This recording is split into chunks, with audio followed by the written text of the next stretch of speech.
Who are you? We answer this question in many ways.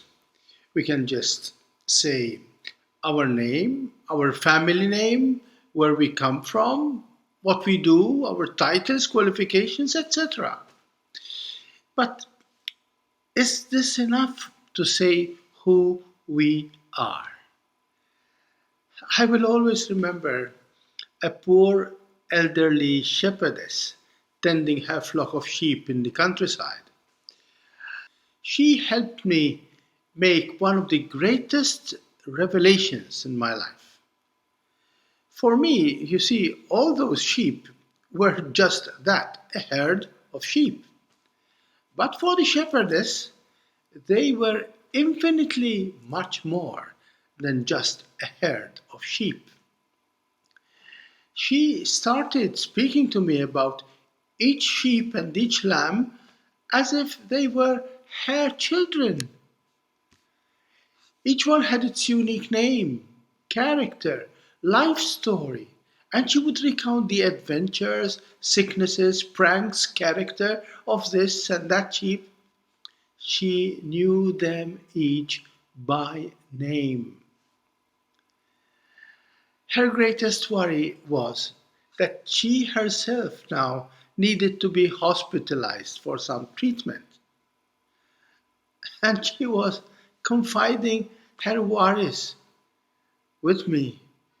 Who will take care of my sheep when I am away? What will happen to them without me? You see, they were her family, her life. They were everything for her. And if a shepherd is capable of seeing his or her sheep with all this personal, deep love, how much more we are loved by our God. Yes, our name is not just a name.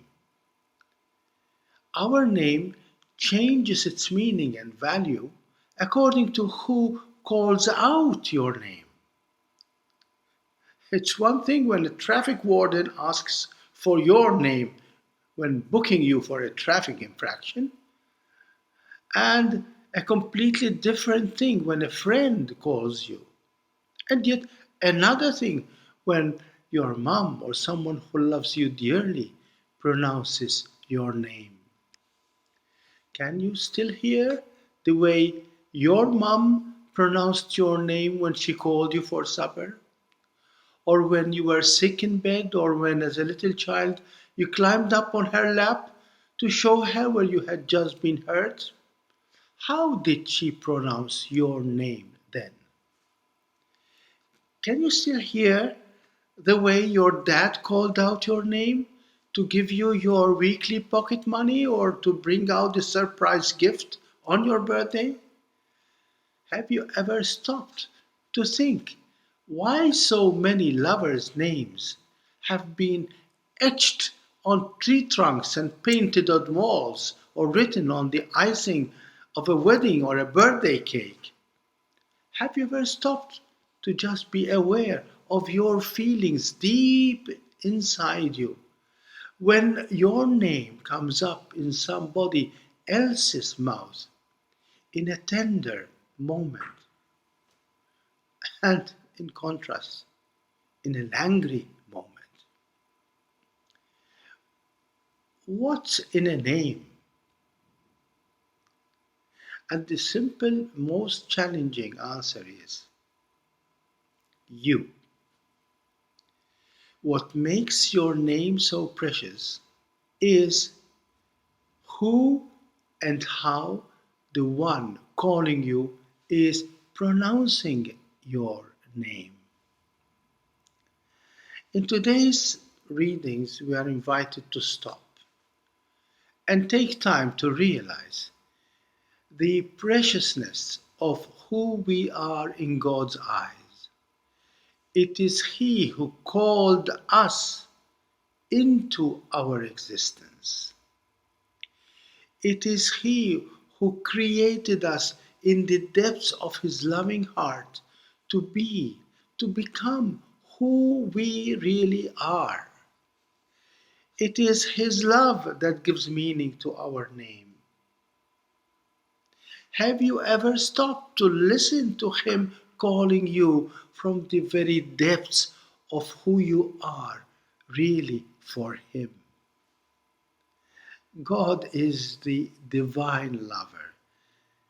He has carved our name in the palm of His hands, in the very depths of His loving heart. No, God did not simply make us. He did not simply create us from mud. God has loved us into existence from eternity and brought us into this world through the loving embrace of the love of our human parents.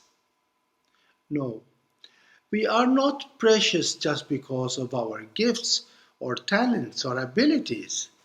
We are precious because of the supreme gift we have all received, God's unconditional, eternal, and life giving love for us. If God is love, then we are who we are because we are all children born out of His love for us. So the next time someone asks you, "Who are you?" do not start recounting your life story or bragging by your achievements. Just concentrate on simply saying your name, but with a difference. Don't be distracted by wanting to recount your story, to list your qualifications, your achievements. Don't try to prove that you are somebody special. Just concentrate on saying just one big thank you for all the love that God has expressed when He made you His son or daughter, someone capable of loving with His love and growing to become His image and likeness. Just say thank you today for all the love that you have received, for all the love that you have given. You have been born out of an infinite love to give birth to more love, more life in your own weak, limited, but beautiful little ways. So, next time someone asks you, "What's your name?" or "Who are you?" just look deep within you and reply, "My name is just a poor way of recognizing, acknowledging all the beauty and love that God has planted in my tiny but precious little heart." One day, all together, we will discover at the end of the day, we are those little sparks reflecting the full and enchanting beauty of God's love. We will discover that this infinite, uncontainable love indeed has a name like each one of us, and that name is Jesus.